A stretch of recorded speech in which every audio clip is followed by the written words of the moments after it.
Proper flow features seamless transition or synchronization between all of the aspects of safe driving, or basically everything you know. Competent drivers, if they make a mistake, they will quickly correct and move on. Most good instructors will be able to pinpoint what you need to change, how you need to do it differently, and whether you need more practice or not. So, you can't overdo it. So if you do more practice, you will certainly increase your chances of passing, particularly when it comes to flow.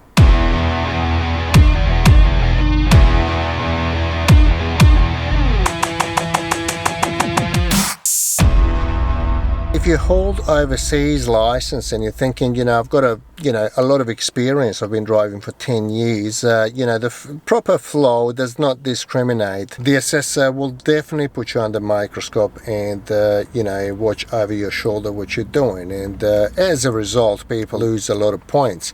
Now, sometimes if a person's too cautious thinking it's a driving assessment, they should, allow longer or, shorter, whatever the case might be.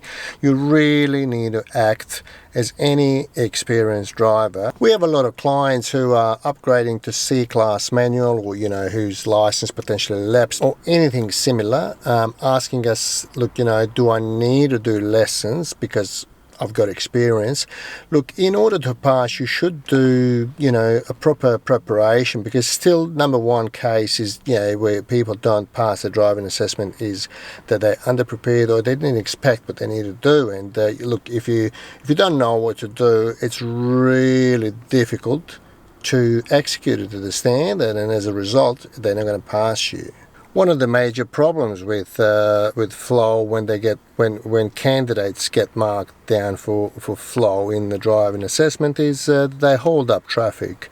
They basically hesitate to make a turn or proceed with the maneuver that they were asked, and that certainly shows, and that's one of the most common things that gets really easily exposed, particularly when you're doing low speed maneuvers. And that's probably the easiest way for the assessor to find out that someone's unprepared. If you've ever watched one of those air crash investigation shows, when there's been crash, I'm not jinxing here that you're not going to crash the car, but it's really something that can potentially relate to what I'm saying here, and hopefully make it easier to understand. Now, when they're trying to establish what happened when the airplane crashes, they never ask how long has the pilot had the license for.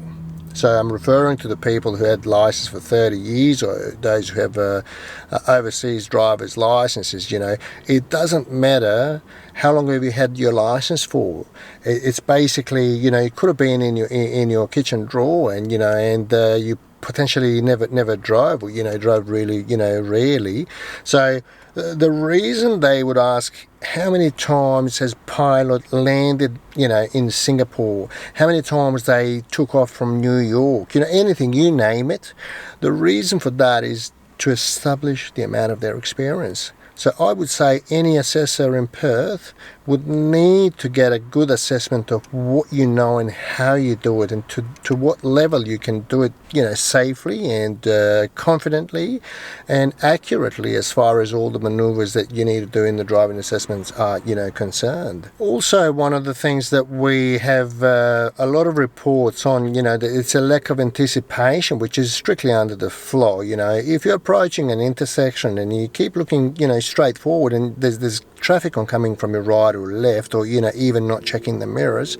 So if your anticipation isn't up to scratch, it's probably not going to score you enough points. So for example, as you're coming up to a roundabout, you've got to really look from the distance, depending on the situation.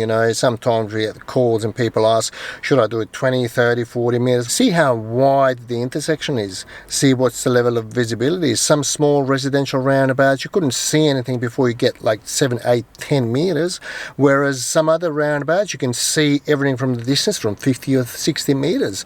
So to anticipate what's coming, and whether you are preparing to stop your vehicle within the next 10-15 seconds would definitely be far safer than waiting until the last moment and sort of decreasing your speed a little bit too late or too soon.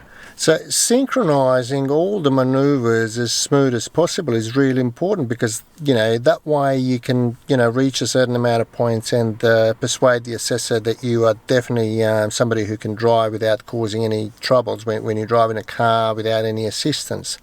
So please do as much practice as possible, drive in as many situations as possible. To blend in the traffic, to fit in the traffic properly, it is extremely important, and without doing that to the standard, it is unlikely that you are going to gain your license. You also have to consider road rules and how far you stop from the stop line and how smoothly, and how you start, which is pretty much under the movement, but those skills will definitely affect your number of your points that you achieve during a driving assessment. We thank you for watching, and we will see you in the next video.